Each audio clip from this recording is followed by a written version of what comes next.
Hello दोस्तों, स्वागत है आपका स्लीपी क्लासेस में। दोस्तों, आज हम डिस्कस करेंगे धर्मेंद्र सर के साथ और मेरे साथ। मैं कुबेर हूं। हम डिस्कस करेंगे डेली न्यूज डिस्कशन और डेली एडिटोरियल डिस्कशन के बारे और कैसे करंट अफेयर्स एक बहुत इंपॉर्टेंट कंपोनेंट है, जैसे कि आप जानते हैं यूपीएससी की तैयारी में। तो कैसे हम करंट अफेयर्स की स्ट्रैटेजी अच्छी बना सकें और कैसे हम प्रॉपर्ली करंट अफेयर्स को फॉलो कर सकें, तो इसके बारे में आज मैं और सर बात करेंगे। तो सर, धर्मेंद्र सर, पहला सवाल मेरा ये है कि हम how to read a newspaper, कैसे हमको न्यूज़पेपर को पढ़ना चाहिए from the perspective of UPSC syllabus. ये सर बड़ा ट्रिकी क्वेश्चन है। ट्रिकी इन द सेंस के क्योंकि बहुत टाइप के स्टूडेंट हैं। कोई स्टूडेंट ऐसे जिन्होंने अभी स्टार्ट किया है। अब उन स्टूडेंट के लिए बड़ा इंपॉर्टेंट होता है कि एक राइट वे को चूज़ करें, अदरवाइज वो अटैम्प्ट अगले साल नेक्स्ट साल वो पूरा एक विशियस साइकिल बन जाता है। तो जब ये स्टूडेंट कोई भी नया स्टार्ट करता है तो उस टाइम पे जो राइट फोकस होना चाहिए, एटलीस्ट आपको बस सिलेबस होना चाहिए कि क्या सिलेबस है, उसको just go through that syllabus. उसके बाद अब मैं बात करूंगा कि अगर कोई नया स्टूडेंट है वो पहले दिन ही उसको न्यूज़पेपर में पता चल जाएगा कि ये वाली चीज़ें इंपॉर्टेंट है और ये वाली चीज़ें नहीं इंपॉर्टेंट, ये प्रैक्टिकली पॉसिबल नहीं है टू बी ऑनेस्ट। तो अब 4-5 महीने एक नए स्टूडेंट को लग जाते हैं कि जब वो समझ आए कि कौन सा चीज़ इंपॉर्टेंट है कौन सा नहीं। तो इसके दो तरीके हैं, एक तो प्रीवियस ईयर क्वेश्चन देख ले अगर उसके पास इतना टाइम है, अदरवाइज हमारा जो डीएनडी का जो चल रहा है उसके अंदर हम डिस्कस करते हैं। अगर वो स्टूडेंट 1 या 2 महीने उसको देख ले, उसके बाद वैसे ही एक उसकी अप्रोच बन जाती है जो यूपीएससी डिमांड करती है और उसी के हिसाब से वो उसको कवर कर सकता है। तो यहाँ पे स्टूडेंट को ये ध्यान रखना पड़ेगा कि पॉलिटिकल न्यूज़ और दूसरी में डिफरेंशिएट कैसे करना है। पहले दिन से नहीं कर सकता और स्टूडेंट बहुत सारे छोड़ भी देते हैं न्यूज़पेपर। ये गलती नहीं करनी, कुछ समझ नहीं आता कोई इशू नहीं है। मेरे ख्याल से स्टूडेंट को न्यूज़पेपर कंटिन्यू रखना चाहिए। जी सर। जी सर। तो दूसरी बात ये आती है सर कि व्हाट और कैसे टाइप ऑफ हमको टॉपिक्स पढ़ने चाहिए जब हम न्यूज़पेपर पढ़ रहे हैं। So what are the type of current affairs which we should study और रीड। करंट अफेयर्स अगर हम बात करें न्यूज़पेपर में 2 टाइप के आते हैं। जी एक आता है क्रूड करंट अफेयर, जी एक आता है डिराइव्ड करंट अफेयर। जी जो डिराइव्ड करंट अफेयर है, जैसे गवर्नर है, गवर्नर से कोई इशू आ गया रिलेटेड, जी जैसे कोई हमारा जो बेसिक के अंदर जो हम पढ़ते हैं, प्रेसिडेंट पढ़ रहे हो आप, प्रेसिडेंट से रिलेटेड कोई न्यूज़ है या आरबीआई से रिलेटेड न्यूज़ है। जी अब ये डिराइव्ड करंट अफेयर का बेनिफिट 2 होते हैं। जी एक तो आपका बेसिक भी साथ में कवर हो जाता है, जी दूसरा आपको जो बेसिक है, अगर आप लक्ष्मीकांत पढ़ रहे हो तो उसके अंदर आपको पता चल जाएगा कौन से टॉपिक ज़्यादा इंपॉर्टेंट है। राइट तो एक तो ये काम करना है। राइट जो क्रूड है वो करंट अफेयर है जो अगर न्यूज़ में ना होता तो हम पढ़ते नहीं, राइट तो बिल्कुल नया है। अगर यूपीएससी के अप्रोच देखें तो जो क्रूड करंट अफेयर है वहाँ पे वो सिंगल लाइन क्वेश्चन आता है ज़्यादातर, जी लेकिन जो डिराइव्ड है उसके अंदर डिटेल में जाते हैं। तो ये स्टूडेंट को थोड़ा सा ध्यान रखना है कि क्रूड कौन सा है और डिराइव्ड कौन सा है। जी सर। तो सर मान लीजिए जैसे अक्टूबर में पेपर है, अक्टूबर 10th को पेपर है प्रीलिम्स का। मान लीजिए मैंने तैयारी अप्रैल में शुरू करी है, यानी कि लगभग 6 महीने पहले। तो मैं अब क्या करूं, मेरे को कौन से करंट अफेयर्स फिर फॉलो करने चाहिए, मतलब कितना time period of current affairs मेरे को फॉलो करना चाहिए, क्योंकि मेरे पास तो 6 महीने ही बचे हैं। तो उस सिचुएशन में वो क्या करना चाहिए? What should I do? देखो, वैसे तो हम ये बोलते हैं कि एटलीस्ट आपको 1 साल अच्छे से प्रिपेयर करना चाहिए करंट अफेयर, क्योंकि उसके अंदर बेसिक की भी काफ़ी रिवीजन हो जाती है। लेकिन अगर मान लो जैसे आपने बोला कि 6 महीने रह गए, तो जी अब अप्रोच क्या है। जी बहुत सारे स्टूडेंट क्या करते हैं कि जब 1 साल का करंट अफेयर पढ़ना है तो वो 1 साल बैक चले जाते हैं। जैसे अक्टूबर में है तो लास्ट ईयर अक्टूबर में पढ़ना स्टार्ट कर देंगे, जी उसके बाद मई जून तक पढ़ेंगे और उसके बाद वो टाइम कम हो जाएगा क्योंकि अभी टाइम वैसे बहुत कम है, जी तो वो छोड़ देते हैं। जी बेस्ट तरीका है कि आप लेटेस्ट से बैक को जाओ।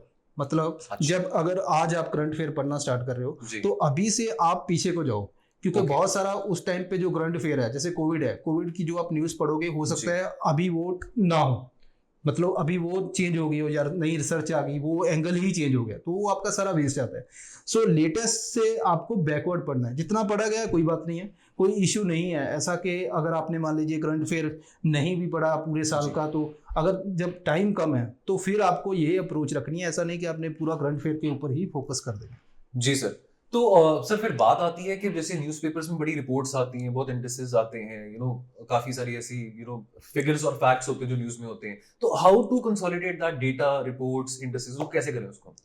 मेरा ये मानना है कि जब कोई भी स्टूडेंट कोई न्यूज़पेपर पढ़ता है, अब न्यूज़पेपर में हर रोज डेटा आता है। जी पहले तो ये डिसाइड करना है कि क्या आप उस डेटा वो आपकी किसी सिलेबस में कोई क्वेश्चन में फिट होता है। जी दूसरा जो मेजर इशू है कि जब लास्ट ईयर तक जब आप फुल ईयर प्रिपरेशन करते हो तो वहाँ पे बहुत सारा जो ऐसा डेटा आता है कि एटलीस्ट आपके 20-30 पेज भर जाएंगे, वो हमारे लिए पॉसिबल नहीं है याद रखना जी।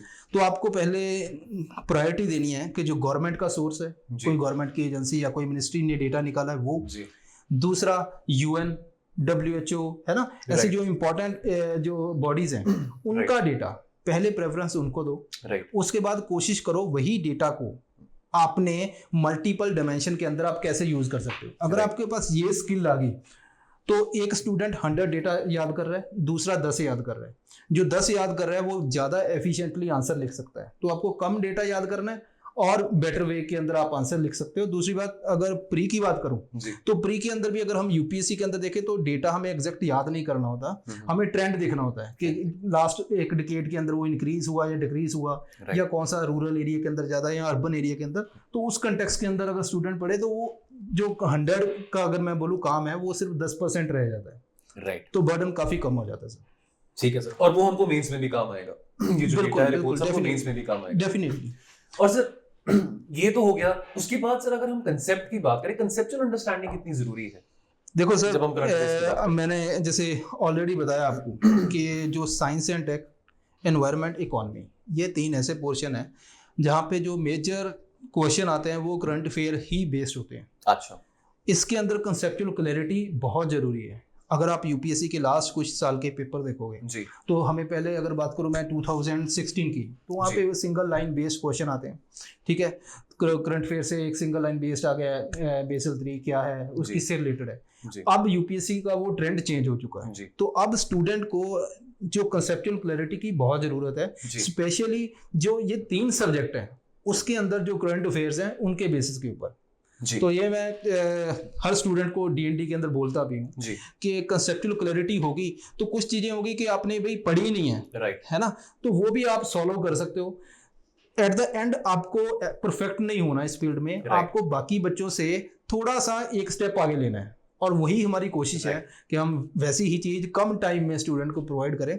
लेट्स होप कि स्टूडेंट बेस्ट करें, है ना। हमने तो अपनी तरफ से कोशिश की है, बाकी भगवान जाने या राम जाने। बिल्कुल जी, बिल्कुल, एब्सोल्युटली एब्सोल्युटली। एक और क्वेश्चन मैं आपसे पूछना चाहूंगा सर कि अंत में जैसे हम जब अब जैसे मान लीजिए प्रीलिम्स अब बहुत नजदीक में है ना, अब 1 महीना प्रीलिम्स को रह गया, अब कुछ बच्चे होंगे ऑब्वियसली इस साल नहीं अगले साल भी देंगे पेपर। अब जब भी वो पेपर देंगे तो उससे पहले रिवाइज कैसे करें वो करंट अफेयर्स को? देखो सर, अगर कोई बहुत से ऐसे स्टूडेंट हैं, जब मैंने मार्च में स्टार्ट किया था यहाँ पे, तो उस टाइम पे उन्होंने स्टार्ट किया, तो आज मैं जब देखता हूँ तो वो स्टूडेंट काफ़ी ज़्यादा, मतलब जब टॉपिक आता है तो उससे रेलिवेंट जितनी इन्फॉर्मेशन है वहाँ पे वो पहले ही चैट के अंदर लिख देते हैं। मैं ये बोलता हूँ कि 3 महीने का साइकिल है।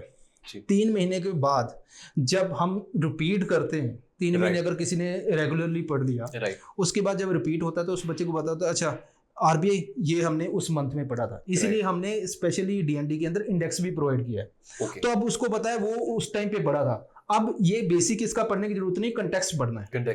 तो अगर मान लीजिए स्टूडेंट ने पहले रिवाइज नहीं किया तो वो सीधा आगे आगे चलता जा रहा है क्लास के साथ, तो उसको ये नहीं पता होगा कि हमने पहले ये कर चुके हैं, वो दोबारा फिर उसको करेगा, उसको फिर नोट्स बनाएगा, तो वो काफी ज्यादा वो डुप्लीकेशन होती जाती है।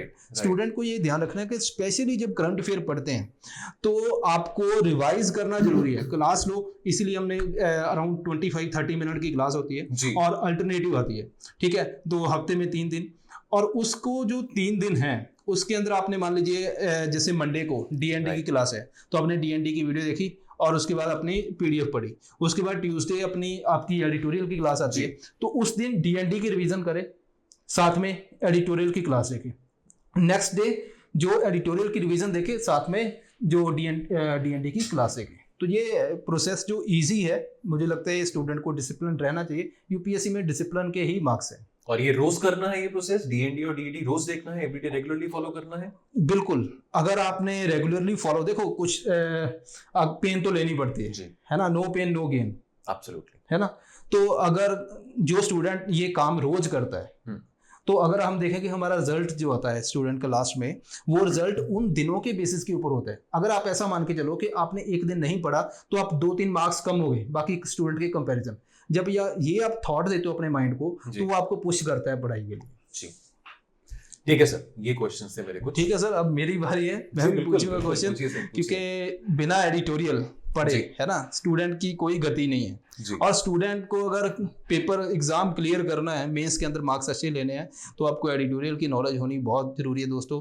और मुझे और इवन हमारी टीम को भी बहुत सारे बच्चे क्वेश्चन पूछते हैं, इवन चैट के अंदर भी पूछते हैं। तो आज सर के साथ मैं बैठा हूँ तो सर से क्वेश्चन डेफिनेटली पूछूंगा। पूछिए सर, मुझे ये बताइए कि जब बच्चा स्टार्ट करता है प्रिपरेशन, तो एडिटोरियल तो बड़े डिफिकल्ट लगते हैं। द हिंदू जब हम स्टार्ट करते हैं, द हिंदू हमने तो नाम ही नहीं सुना था, पंजाब केसरी पढ़ते थे हम, है ना। तो अब ये एडिटोरियल जो आजकल आते हैं, तो कैसे बच्चे को टैकल करने चाहिए, कैसे पढ़ने चाहिए? तो टैकल हम करवाते हैं, टैकल हम डेली एडिटोरियल डिस्कशन हमारी होती है, 2 दिन के जो भी रेलेवेंट आर्टिकल्स होते हैं वो हम डिस्कस करते हैं, ठीक है। अब देखिए आर्टिकल्स बहुत कॉम्प्लिकेटेड होते हैं, इतने सारे इश्यूज हैं, इश्यूज देश विदेश में, आर्थिक स्थिति हमारी, कितने सारे आर्टिकल्स चल रहे थे, इश्यूज चल रहे हैं। अब वो 2500 वर्ड्स में, 3000 वर्ड्स में आर्टिकल्स होते हैं, बट रेलेवेंट आर्टिकल्स कौन से हैं? हमने वो ढूंढना होता है जो आर्टिकल्स हमारे सिलेबस से रेलेवेंट है, जो टॉपिक्स जो न्यूज़पेपर्स में आते हैं। तो अगर हमने अपने सामने सिलेबस खोला हुआ है, GS1, GS2, GS3 का, GS4 का सिलेबस हमको पता है क्या है, तो हमको आर्टिकल्स आइडेंटिफाई करने as per the UPSC syllabus easy रहते हैं, ठीक है। तो उसको हमको क्या ढूंढने हैं? सॉल्यूशन ओरिएंटेड आर्टिकल्स ढूंढने हैं, जहां पे ऑनगोइंग इश्यूज के सॉल्यूशंस दिए हुए हैं, वो आर्टिकल्स हम ज्यादा उसके ऊपर हम चर्चा करते हैं। ठीक है सर। सर, एक और ये बच्चों के क्वेश्चन है, तो मैं ये समझता हूँ हर बच्चे को ये स्टार्टिंग के अंदर जो इशू फेस होता है कि मान लीजिए मैंने न्यूज़पेपर खोला, ठीक है, अब मुझे कैसे पता चलेगा पहले दिन कि ये एडिटोरियल काफ़ी आते हैं, तो क्या ये यूपीएससी के लिए इम्पोर्टेंट है या ये यूपीएससी के लिए नहीं इम्पोर्टेंट? तो इसको कैसे बच्चा स्टार्टिंग में कैसे डील करे? उसको ऐसे डील कर सकते हैं सर कि अगर हमको पता है सिलेबस क्या है। अगर हमको सिलेबस के बारे में नहीं पता होगा तो हम कैसे आइडेंटिफाई कर पाएंगे कि हमको आर्टिकल्स कौन से पढ़ने, कौन से नहीं पढ़ने? आर्टिकल्स तो कई तरह के आते हैं, ठीक है। सो अब उसके लिए हमको सिलेबस से वेल वर्स्ड होना बहुत जरूरी है। सो हमारे सामने सिलेबस ओपन रहे ना, GS1, GS2, GS3, GS4 initially starting में। एक बार आप ये 2-3 दिन ऐसे करेंगे तो उसके बाद तो बच्चों की आदत बनी जाएगी, उनको पता लग जाएगा कि अच्छा हाँ, ये आर्टिकल मेरे लिए इंपॉर्टेंट है, ये आर्टिकल जो है ये फॉर एग्जांपल जुडिशियल एक्टिविज्म से रिलेटेड है, ये आर्टिकल जो है गवर्नेंस से रिलेटेड है, या ये आर्टिकल जो है ये क्लाइमेट चेंज से रिलेटेड है। तो आपको सिलेबस के साथ वेल वर्स्ड होना बहुत जरूरी है। ठीक है सर। तो सर मैं एक और क्वेश्चन पूछना चाहता हूं आपसे कि मान लीजिए हमने न्यूज़पेपर में एक आर्टिकल आया, आज न्यूज़पेपर में है जी, तो हमने पढ़ा, तो उसमें क्या हमें कैसे श्योरिटी हो कि जो यूपीएससी पर्सपेक्टिव, अगर मान लीजिए सेम क्वेश्चन आ जाता है, राइट, कि हमने वो एक पर्टिकुलर आर्टिकल मेरी पूरी डायमेंशन कवर करता है उस टॉपिक से रिलेटेड या नहीं? देखिए यहाँ पे एक बात आती है, पहली बात तो ये आती है कुछ टॉपिक्स जो कुछ ऐसे इश्यूज होते हैं जो ऑनगोइंग होते हैं। मिसाल के तौर पे अगर मैं बात करूं, जैसे पेगासस का इशू था, जुलाई में काफी चर्चा में रहा था। अब तालिबान का इशू है, वो पिछले 2 महीनों से चर्चा पे रह रहा है। अब नेशनल मॉनेटाइजेशन पाइपलाइन की हम बात करते हैं, तो ये ऑनगोइंग इश्यूज होते हैं, ठीक है। कुछ इश्यूज होते हैं ऑनगोइंग होते हैं, तो ऑनगोइंग इश्यूज में आर्टिकल्स कई सारे आते हैं। कई सारे जाने माने कॉलमनिस्ट हैं जो आर्टिकल्स लिखते हैं, जैसे सी राजा मोहन है, संजय बारू है, MK नारायणन है।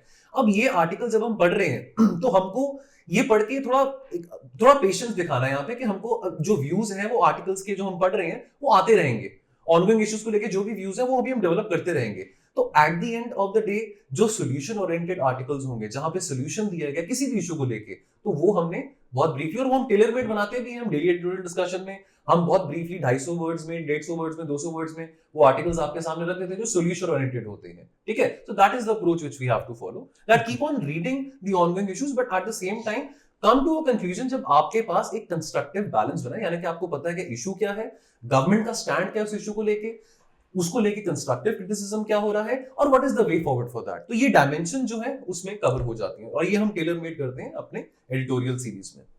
ओके सर, मैंने भी आपके जो एडिटोरियल देखता हूँ, कोशिश करता हूँ कि हर रोज जब भी वो आते हैं उस टाइम पे देखूं, ठीक है। अपने खुद के नहीं देखता, खुद की वीडियो किसी को नहीं पसंद होती, ठीक है। तो क्योंकि कभी सेटिस्फाई नहीं होता बंदा कि यार ठीक है ये हमने काम किया और इसको ये कवर कर लिया, है ना। तो मेरा नेक्स्ट क्वेश्चन है, मेरा क्या बच्चों का क्वेश्चन है कि सर हमने करंट अफेयर पढ़ लिया, तो हमने एडिटोरियल की क्लास देख ली, हमने नोट्स बना लिए, ठीक है, हमने जो नोटबुक है उसको सेग्रीगेट करके डिफरेंट पार्ट के अंदर डिवाइड करके बना लिए। क्या इसको बेसिक के साथ इंटरलिंक करना जरूरी है? बिल्कुल जरूरी है, एब्सोल्युटली बहुत जरूरी है। अगर हम लिंक नहीं करेंगे तो हम एनालिसिस कैसे कर पाएंगे? ठीक है। अब अगर हमने स्टैटिक अगर हमने इकोनॉमिक्स नहीं पढ़ी, अगर हमने इंडियन इकोनॉमी नहीं पढ़ी, अगर हमने पॉलिटी नहीं पढ़ी, तो हम कैसे उन करंट इश्यूज का उसको रिलेट कर पाएंगे? अब मान लीजिए अगर हमने पार्लियामेंट के बारे ही नहीं पढ़ा और हम वहां पे आर्टिकल्स पढ़ रहे हैं कि पार्लियामेंट में हंगामा हो रहा है, बिल्स पास नहीं हो रहे हैं, तो हमको जब प्रोसेस ही नहीं पता कि बिल पास कैसे होता है, लोकसभा क्या है, राज्यसभा क्या है, प्रेसिडेंट के पास वो बिल जाता है, कैसे वो उनको असेंट मिलता है, अमेंडमेंट्स क्या होती हैं, ठीक है, अगर हमको यही चीजें नहीं पता तो हम क्या, अगर हम इंटरनेशनल रिलेशंस पढ़ रहे हैं, अगर हमको यही नहीं पता कि सार्क क्या है, इंडिया के पड़ोसी देश कौन से हैं, अगर हमको ज्योग्राफी नहीं पता उसकी, तो how can we interpret the article? तो स्टैटिक का इंटरलिंकिंग होना बहुत बहुत जरूरी है। ठीक है सर, आई होप कि तभी जो स्टूडेंट है कि आपको जो एक लिंकेज मिलेगी, आप इवन ऐसे के अंदर बहुत हेल्प मिलती है दोस्तों। जब आप आंसर लिखते हो तो वहाँ पे आपको पता चलता है कि बेसिक के साथ जो करंट अफेयर का तड़का है, इससे ज़्यादा कहीं टेस्ट नहीं मिलता। ठीक है, आप सब बात करते हैं कि जो नोट्स है जी, जैसे मैंने पहले भी मेंशन किया कि अब स्टूडेंट नया है, मैं बिल्कुल नए स्टूडेंट की तरह सोच रहा हूँ, और उन्हीं के क्वेश्चन है कि अब वो उसके पास एक नोटबुक है, ठीक है, उसने खरीद लिया 50 रुपए की, अब उसके अंदर वो कैसे उसको नोट्स बनाए, जैसे आपकी मैं वीडियो देखता हूँ तो आप अलग अलग, हाँ, तो आप ये तो कितनी भी लग सकती है स्टूडेंट के ऊपर, तो कैसे वो उसको डिवाइड करे जी, क्या वो पेपर 1 2 3 डिवाइड करे या फिर कुछ और सब्जेक्ट वाइज कुछ डिवाइड करे? देखिए, ऐसे जब हम एडिटोरियल डिस्कशन जब हम अपना प्रेजेंट करते हैं तो ऑलरेडी जो इंडेक्स होता है हमारा, उसमें बड़ा वेल डिफाइंड होता है कि बॉस ये आर्टिकल्स पॉलिटी एंड गवर्नेंस के, ये आर्टिकल्स इंटरनेशनल रिलेशंस के हैं, ये क्लाइमेट चेंज रिलेटेड है, ये फूड सिक्योरिटी रिलेटेड है, तो वो आते रहते हैं, ठीक है, वो रिपीट होते रहते हैं, और वो सेक्शंस वैसे ही हैं। वो सेक्शन जो है polity governance, IR, ethics etcetera, ये हमारे जीएस 1 2 3 4 सिलेबस को कैटर करते हैं। तो जब आप अपने नोट्स बनाते हैं तो आप सेक्शंस बनाइए कि ये आर्टिकल्स जो मैं लिख रहा हूँ, ये मतलब एक ही कॉपी, अगर आपके पास एक ही कॉपी है, मोटी कॉपी है, पतली जैसे भी है, तो आप उसमें आईआर का सेक्शन अलग से रखिए, जो आईआर रिलेटेड नोट्स कवर हो रहे हैं, जो आर्टिकल्स डिस्कस हो रहे हैं, वहां पे आप आईआर के नोट्स बनाएं। पॉलिटी एंड गवर्नेंस के अलग सेक्शन आप अपनी कॉपी में बनाइए, ठीक है, उस तरह से एनवायरनमेंट और क्लाइमेट चेंज के अलग से आप उसमें सेक्शन बनाइए। तो ये सब बातें ठीक है सर। तो आई होप कि जो भी आपकी डाउट्स थी मैंने सारी ली हैं, काफ़ी सारे मैसेजेस आए थे, मैंने बोला था कि थोड़े दिन हो सका तो सर के साथ वीडियो एक बनाएंगे, ऑल्दो सर ने मेरे साथ बना ली वीडियो, तो आई होप कि आपको कुछ ना कुछ समझ आया होगा कि कैसे अप्रोच रखनी है। सो सर मेरा एक और क्वेश्चन है कि ठीक है, बच्चे ने कंसोलिडेट कर लिया, तो अब उसके बाद जब क्या होता है कि बहुत सारे स्टूडेंट की अप्रोच रहती है जो काफ़ी क्रांतिकारी बच्चे होते हैं, जी, जी, वो बच्चे कहते हैं कि भाई हमारा जब प्री, हाँ, आंदोलन जी, अच्छा, तो प्री हो जाए जी, उसके बाद मेंस देखेंगे, जी जी जी, है ना, और उनमें से स्टार्टिंग के अंदर मैं भी एक क्रांतिकारी बच्चा था, ठीक है सर, तो अब उस बच्चे को क्या समझाएं कि भाई पहले उसको मेंस का टैकल करना है या प्री के बाद ही देखे जो देखते हैं? नहीं, ऐसा बिल्कुल नहीं है जी। आपका प्री और मेंस की तैयारी हमेशा इंटीग्रेटेड रहती है। ऐसा कभी भी मत करना कि प्री देने के बाद आप मेंस उठाएंगे। आपने अगर क्रैक करना है एग्जाम, रैंक लेके आना है, डबल डिजिट रैंक लेके आना, तो आपको वो तौर तरीके अपनाने पड़ेंगे जो टॉपर्स के हैं, ठीक है। तो आपको ये काम सिस्टमैटिकली डे 1 से ही करना है, ठीक है। तो ये गलती मत करना कि प्री के बाद आप मेंस की तैयारी करेंगे, आप आर्टिकल्स तक उठाएंगे। हम वो कर रहे हैं, सी हम टेलर मेड आंसर्स आपके लिए बना रहे हैं, टेलर मेड हम आपके लिए एडिटोरियल्स बना रहे हैं। तो आपने डे टू डे में करना क्या है, 20 मिनट का 25 मिनट का सर का वीडियो आता है, डीएनटी का, डेली न्यूज डिस्कशन का 20-25 मिनट का मेरा वीडियो आता है, आप उसको रोज देखिए। पीडीएफ आपके सामने है, 4-5 पेज की पीडीएफ है, डे टू डे बेसिस पे उसको करिए, वो ज्यादा बेटर है। अंत में जाके करेंगे तो आपके लिए प्रॉब्लम बढ़ जाएगी, तो वो काम मत करना। ठीक है दोस्तों, सो जो भी आपके क्वेश्चन थे एडिटोरियल के बारे में वो तो हमने कवर कर लिए। मैं एक बात यहाँ पे मेंशन करना चाहता हूँ कि ऐसा कोई भी नहीं है कि जो मैं अगर ये कहूँ कि जो हमने पढ़ाया उसी में से आएगा कहीं में से भी, ठीक है। ऐसा हो सकता है जो आपने पढ़ा है उसमें से ना भी आए, लेकिन क्या आप बाकी बच्चों के कंपैरिजन बेटर पोजीशन पे हो उसको टैकल करने के, ये नहीं, ये बहुत ज़रूरी है और इसी की ही तैयारी होती है। सो अब मैं सर से बोलूँगा कि अगर आप कुछ मेंशन करना चाहते हो कर। यही बोलूंगा दोस्तों, प्लीज पेशेंस रखिए, इन्वेस्ट इन द प्रोसेस। ये बहुत लंबा प्रोसेस है, साल भर, 1.5 साल 2 साल आप जब तैयारी कर रहे हैं तो अप्स एंड डाउन्स आते रहते हैं। Invest in the process. एक ही दिन में आप international relations, economics, polity, governance नहीं समझने वाले। प्रोसेस है, डे टू डे बेसिस में उसमें इन्वेस्ट करिए। Sir daily news discussion Monday, Wednesday और फ्राइडे को 5 बजे शाम को लेके आते हैं। बहुत बेहतरीन डिस्कशन होती है, इतने अच्छे फैक्ट्स होते हैं, 12-13 फैक्ट्स आधे घंटे में कवर हो जाते हैं। ट्यूसडे, थर्सडे और सैटरडे को शाम को 5 बजे मैं 6 से 7 रेलेवेंट आर्टिकल्स डिस्कस करता हूं और बहुत ब्रीफली उसमें कवरेज हो जाती है, ठीक है दोस्तों। तो ये दोनों सीरीज, डेली न्यूज डिस्कशन और डेली एडिटोरियल डिस्कशन, आप देखते रहिए मंडे टू सैटरडे, और आई एम श्योर ये आपकी प्रिपरेशन में आपको बहुत हेल्प करेगा, because these notes are tailor made for your preparation. ठीक है सर, ठीक है sir, thank you sir ji, thank you so much sir, thank you so much ji, जय हिंद, थैंक यू।